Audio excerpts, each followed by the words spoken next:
Buenas tardes, jóvenes. ¿Qué tal? ¿Cómo están? Hola, licenciada, buenas tardes. Buenas Buenas tardes, tardes, licenciada. licenciada. Buenas tardes, licenciada.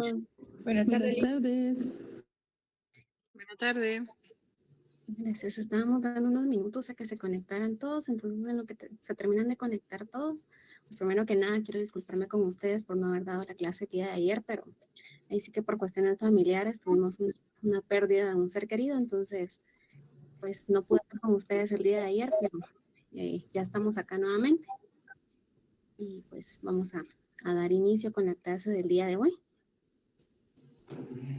Que lo siento, licenciada. Ánimo, licenciada, mi más sentido pésame. Gracias. Bueno, vamos a compartir la pantalla. Solo un segundito. El día de hoy voy a continuar con el tema que habíamos quedado el día viernes, ya que no lo terminamos. Entonces, dame un segundo.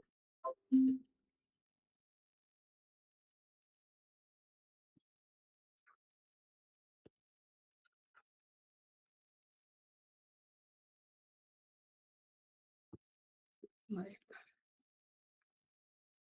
Al finalizar también la clase, antes de finalizar, por favor, no se me vayan a desconectar todos porque voy a dar instrucciones ya que, como comprenderán todos, estamos ya cerca de su examen parcial, que es el día viernes, ¿verdad? Entonces, yo les voy a dar las instrucciones también, ya que les había dicho que íbamos a tener una comprobación. Sin embargo, vamos a cambiar un poquito la modalidad de comprobación, pero al finalizar yo les voy a explicar ya cuando estemos todos, ¿verdad? Porque ahorita todavía no se han terminado de conectar todos. Entonces ya cuando estemos todos les voy a explicar cómo es la modalidad y lo vamos a tener el día de mañana.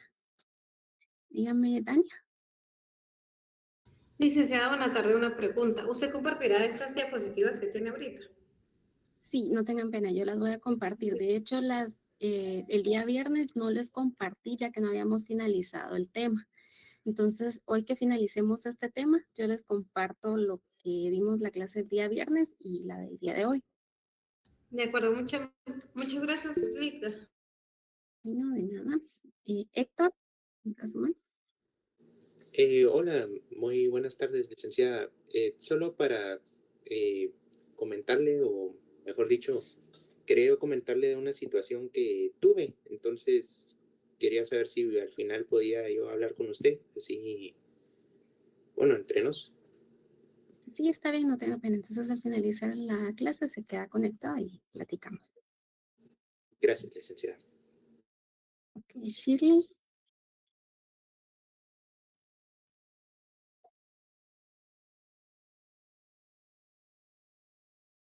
Sí, siempre es en el mismo horario de la clase, de 4 a 5. Y pues sí, como decía, para el día de mañana también yo les voy a dar las indicaciones, ya que sí necesito que, así como por ejemplo el día de hoy no están todos conectados, ya son 10 minutos pasados de las 4, ¿verdad? Entonces, sí necesito que por lo menos estén unos 10 minutos antes de iniciar el curso conectados, para que no nos atrasemos mucho con la actividad que tenemos para mañana.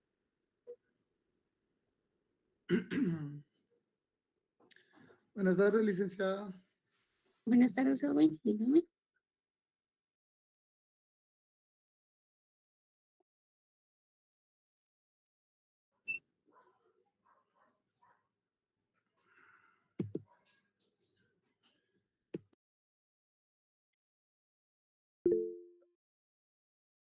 Edwin, ¿iba a hablar? No, licenciada, solo saludándola, perdone. Ok, gracias. Rosemary.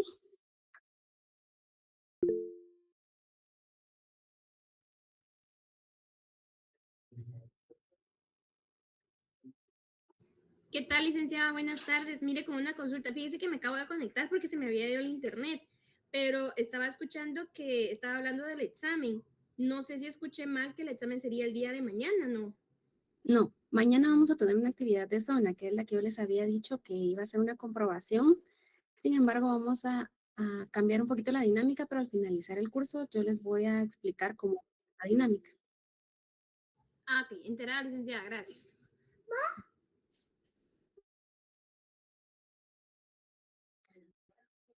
Vamos a iniciar con la clase del día de hoy. Entonces nos habíamos quedado con el tema de las consecuencias de la criminología positivista en el desarrollo del derecho penal. Siempre este va a ser el mismo tema para efectos de la asistencia, ¿verdad? Y nos habíamos quedado en lo que es el derecho penal de autor, en los ejemplos, ¿verdad? Que es lo que estábamos platicando. Y pues lo que sigue acá es el tema de la personalidad. Bueno, la personalidad, en esta se constituye una complejidad, una estructura psíquica compleja que le da identidad al ser humano, estructura compleja que se ha formado interactivamente entre la constitución psíquica originaria del individuo, incluida su carga genética por un lado y el entramado de influencias y estímulos externos por el otro. El comportamiento tiene desde luego que ver con esa estructura psíquica compleja, pero no hay un factor de conversión único y unívoco que permita equiparar el delito con el comportamiento de las personas. Indudablemente hay que convenir que el delito puede reflejar en una parte la personalidad. No se ve. Ok, déjame un segundo.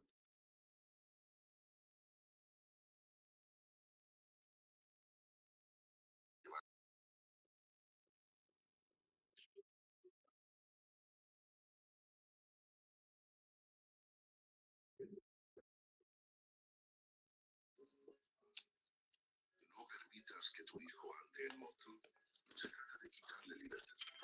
En el siglo XIX, en una antigua casa de la calle Primero de Mayo, vivía una joven llamada Ángeles Decentes. Su habitación tenía un balcón que aún puede verse hoy. Como si todavía esperara El micrófono. a alguien. María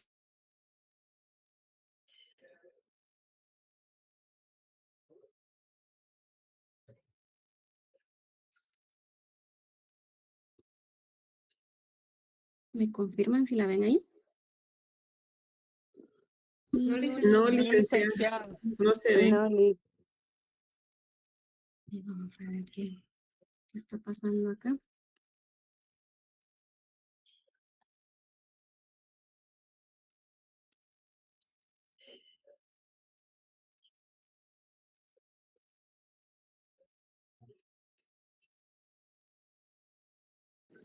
Ahora sí. Sí, gracias. Bueno, continuando, el comportamiento tiene de nuevo que ver con esta estructura psíquica compleja, pero no hay un factor de conversión único y unívoco que permita equiparar el delito con el comportamiento de las personas. Indudablemente hay que convenir que el delito puede reflejar en una parte la personalidad, aunque ello también depende en cada caso de la magnitud y las circunstancias de la transgresión, y se pueden hacer pronósticos y cálculos de la delincuencia, pero sujetos a meras probabilidades. La complejidad de la personalidad se revela en una gran parte en la dificultad e imposibilidad de predicción del comportamiento. Hay numerosas variables internas y externas que influyen en el comportamiento humano y aún así, las conociéramos todas, no podríamos concluir en un determinismo causal, dada que la constelación que surge de la experiencia de que individuos en similares condiciones actúan de las maneras más diversas y de un mismo individuo en circunstancias similares puede variar su comportamiento. La personalidad se estructura a partir del yo, entendiendo por este la experiencia de sentirse dueño de su carácter, autor de su personaje, artesano de su mundo y sujeto de su conocimiento. El autor Hartman lo define como el órgano específico de organización y adaptación. Dentro del psiquismo de la persona, el yo se forma en un proceso de construcción de la identidad en el que interviene el ello, el cual es instintos y tendencias, y el superyo, que es el estrato normativo y externo. La identidad es la experiencia de sentirse uno mismo, de sentirse en el mundo, sentirse diferente a los demás, a los otros yo, lo cual constituye un sustrato del derecho superior, de la dignidad humana y a los derechos constitucionales, el reconocimiento de la personalidad jurídica y al libre desarrollo de la personalidad. Entonces, si recopilamos toda esta información, quiere decir que la personalidad es finalmente la formación psíquica individual en la que influyen las coordenadas genéticas, orgánicas, ambientales, situacionales y socioculturales, actuando compleja y dinámicamente, es decir, que es la estructura psíquica con que finalmente se enfrenta el individuo al mundo, con la que reacciona frente a estímulos determinados de una u otra forma. Podría decirse que es una estructura humana de reacción comportamental que se forma a partir de la carga genética y su interacción con los continuos estímulos del mundo exterior. La peligrosidad social.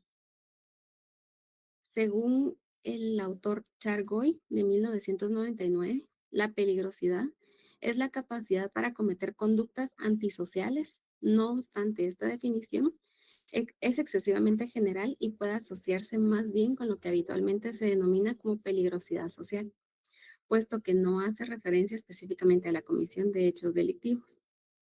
Según el autor Ferry, se define como la mayor o menor probabilidad de que un sujeto cometa un delito. La peligrosidad social se refiere a la posibilidad de que una persona se convierta en un parásito social, es decir, que llegue a una situación de riesgo social o marginalidad no deseable para el resto de la comunidad.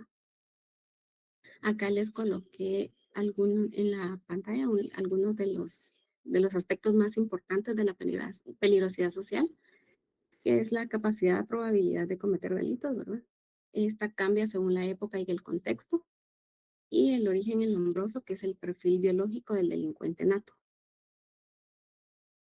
En este caso, pues esto también dependerá mucho de la época y de las circunstancias sociales y culturales en las que nos encontremos en cada momento. Esto implica que el concepto de peligrosidad cambia en función de la sociedad y de la etapa en la que intentemos caracterizarlo, que es lo que les decía acá, que es uno de los aspectos importantes. Cuanto mayor sea la creencia de la existencia de dicha peligrosidad, mayor será el miedo social que será generado. Como consecuencia de ello, las políticas criminales se ajustarán a las demandas de la sociedad. Estas son las diferentes medidas tomadas por el Estado para regular y proteger a la sociedad. El nacimiento de este concepto se dio en el siglo XIX junto con Lombroso, aunque no de forma oficial. Pues Lombroso creía que la delincuencia era una característica más de la persona, es decir, que que si la persona cuando nacía ya nacía delincuente y no era que se hacía, ¿verdad? Partiendo de esta idea, se dedicó a investigar a los diferentes delincuentes de las prisiones, analizando sus características físicas. A partir de las mismas, creó un perfil en el que él también incluía ciertos rasgos morales que identificarían a aquellas personas que tenían más probabilidades de cometer un delito: asimetría de la zona facial y craneal, sobredesarrollo de la mandíbula inferior, junto con una marcada tendencia a la impulsividad y a la adquisición de malos hábitos. Entonces aquí viene y nos hacemos una pregunta que es muy importante, ¿verdad? ¿En qué se relaciona este perfil criminal con la peligrosidad social? Pues bien, en esta la intención principal que Lombroso tenía cuando estableció dicho perfil fue la de prevenir el delito. Es decir, sabiendo que las personas tenían más probabilidad de delinquir, la sociedad podía tomar medidas preventivas para que el delito finalmente no se llegara a cometer. Todo ello es a partir de esas características biológicas previamente seleccionadas por Lombroso, que según las tendencias que había identificado en los presos que él frecuentaba. Criterios que ahora sabemos que no son fiables, pero que en su momento no fueron inoportunos, ¿verdad?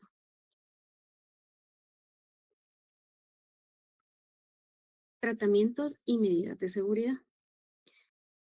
Desde tiempos muy remotos, los pueblos han pretendido que en la lucha contra la delincuencia, no solo castigar al que incurre en actividades delictivas, sino asimismo evitar la comisión de esos hechos en el futuro. Asimismo, se pretende prevenirlos con medios tales como la vigilancia policial, la internación de los enfermos mentales, la expulsión de personas indeseables y otras medidas análogas. Históricamente, esta forma de actuar ha sido una realidad. Las nociones de peligrosidad y medidas de seguridad no son modernas. Lo moderno en sí es su sistematización por el derecho penal. La consideración de peligrosidad y su consecuencia de medida de seguridad como otra vía de enfrentar el delito, sea en sustitución de la pena o como otro recurso, además de esta, en buena parte es fruto del positivismo o del fines del siglo pasado, e indicios que está en curso. Pretendió dejar de lado el análisis del delito como instituto penal para sustituirlo por el estudio del delincuente del sujeto peligroso, que se calificaba como tal por sus antecedentes antropológicos y biológicos y no por sus actos. El mérito de la escuela positiva fue abrir la posibilidad de analizar la delincuencia desde una perspectiva distinta a la del hecho delictivo, como lo había sido habitualmente por los estudiosos del derecho. En la actualidad se sigue considerando el acto delictivo, pero junto a él se ocupa un lugar preponderante en el análisis del mismo delincuente. Ahora bien, hablando específicamente de la medida de seguridad, esta se puede definir como la que puede imponer un tribunal en los casos prescritos por la ley y que consiste en la privación de bienes jurídicos que tiene como fin evitar la comisión de delitos y que se aplica en función del sujeto peligroso y se orienta a la prevención especial.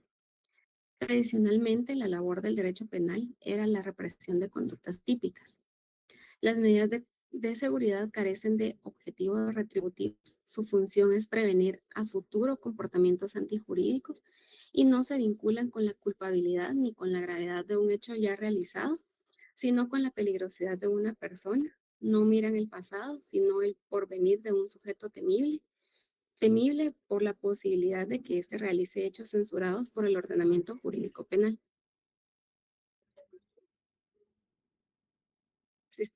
¿Cuáles son los sistemas penales? Tenemos en este caso dos, que es el sistema monista y el sistema dualista, ¿verdad? El sistema monista, que es solo de una sanción, y el dualista, que implica las penas y las medidas coexistentes.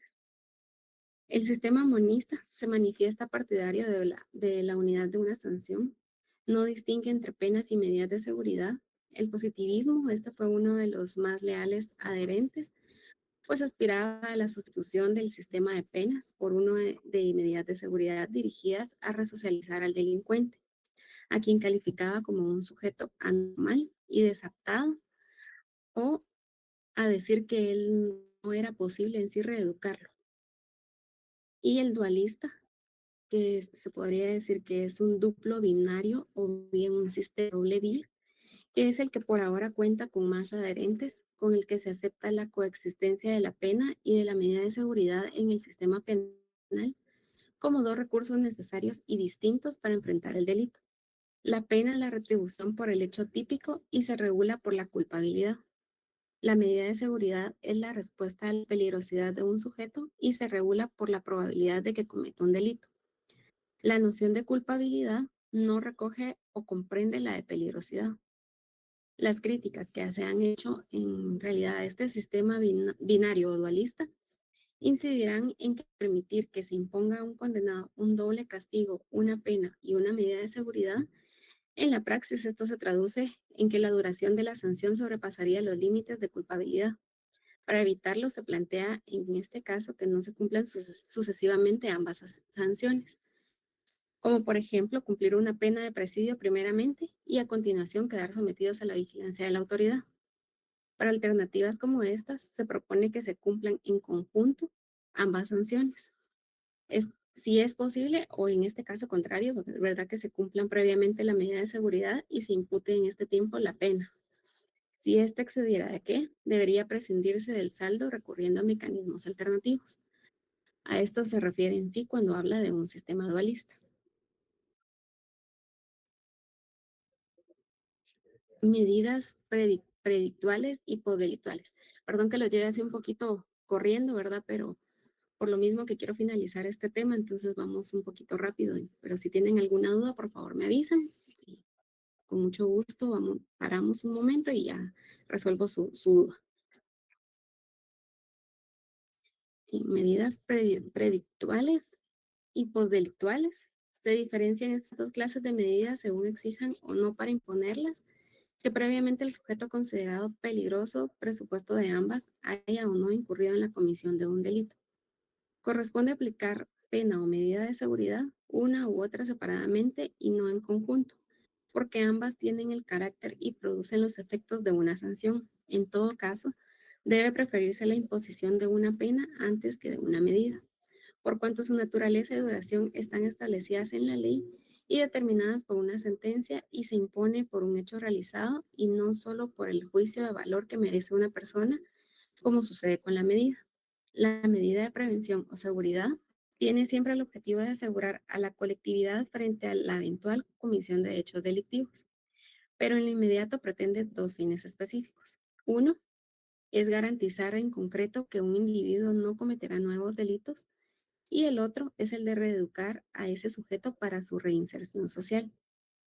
Las aseguradoras pretenden inocuizar a aquellos sujetos que debido a sus características personales no son susceptibles de ser reeducados, tal como sucede con los dementes y los reincidentes habituales. Las correctoras aspiran a evitar la comisión de hechos delictivos en el futuro de parte de un sujeto individualmente considerado mediante el mejoramiento de su interrelación con el grupo social. Bien, ahora vamos con las leyes de vagos y maleantes. Estas se refieren a la mala vida y los vagos y maleantes, como bien podríamos llamarlo, ¿verdad? Estos aspectos son los que la criminología utilizó durante el siglo XX, que ambos tenían como un foco de atención a los individuos y grupos considerados como peligrosos y desviados. La asimilación de la miseria y el vicio y el crimen es una constante histórica que proviene desde finales de la Edad Media. Sin embargo, fue a partir del siglo XIX, con las profundas transformaciones socioeconómicas y políticas que acarrearon la industrialización y la instauración del sistema liberal. En los años del cambio del siglo XIX al siglo XX, surgieron en el ámbito que la criminología italiana, española y latinoamericana los estudiosos sobre la mala vida, que centraron su atención en las nuevas formas de delincuencia urbana vinculadas a las transformaciones socioeconómicas del liberalismo, reflejado también las angustias y miedos finiseculares que la modernidad despertaba en las élites occidentales. En el caso español, sentadas las bases para que décadas después se elaborara, si bien dentro de unos parámetros algo distintos, la ley de vagos y maleantes, que esta fue el 4 de agosto de 1933, la cual se mantuvo vigente hasta 1970, en la cual fue sustituida por la Ley de Peligrosidad y Rehabilitación Social. A finales del siglo XIX, la criminología italiana introdujo un nuevo objeto de estudio, el cual fue la mala vita. Este concepto nace en Italia, por eso es que se dice así, la mala vita, y se exportó a España, desde donde es el salto a Latinoamérica para volver años después reelaborado al viejo continente. En muy poco tiempo, en ambos lados del Atlántico se suceden los trabajos que llevan como enseñanza en su título la mala vita o la mala vida, que era la traducción, ¿verdad? Acompañada del lugar geográfico al que se refieren, que fue en Roma, Madrid, Cuba, Buenos Aires, Barcelona. Su objetivo era analizar y catalogar a una población considerada peligrosa y patológica por sus comportamientos desviados para luego reconducirla, normalizarla y gobernarla. La mala vida es un término de calificación de la conducta, un adjetivo que adjudicamos a la de todas las clases sociales e individuos en cuanto se desvía de la normalidad elaborada por la especie, merced al desarrollo de sus energías, en todos esos ejercicios que se llaman la moral, la ciencia, el arte. Pero cuando este término de calificación llega a aplicarse a cierta clase de gente, haciendo que los modos reprobados de vivir su profesión y estado forman grupo más o menos disgregado del organismo social, se personaliza de improviso, convirtiéndose así en un nombre específico de una clase, que era la clase de las gentes del mal vivir.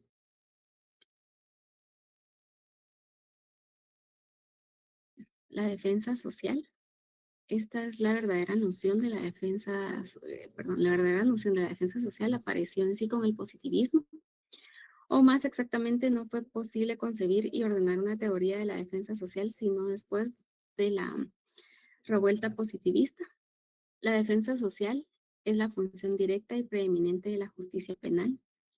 En el marco de las propuestas psiquiátricas de revisión de las bases del derecho penal, puso en marcha un servicio de antropología penitenciaria anexo a la prisión de Mínimes en Bruselas, que posteriormente se amplió a otras cárceles belgas. La legislación belga en este terreno continuó desarrollándose y culminó en 1930 con la promulgación de la Ley de Defensa Social, que contemplaba como principal medida el internamiento terapéutico para los delincuentes anormales y la introducción de la pena indeterminada para los mismos. Para algunos autores podríamos decir que la defensa social no es otra cosa que una nueva escuela penal. Para otros tan solo se trata de un movimiento de política criminal. Sin embargo, en sí la defensa social es una consecuencia más de la continua transformación del derecho, en cuya realidad descansa no solo esta, sino que también otras doctrinas. Defensa social no expresa otra cosa que el nuevo fin que convierte a atribuir la pena. Sin embargo, podemos ver la diferencia con la nueva defensa social, que esta no solo afirma la regla nula poena sine lege, que este término pues yo creo que ya lo han escuchado, ¿verdad? Sino que también añade otra, que es la nula poena sine judicio. El juicio no es solamente la declaración formal del acto en sí,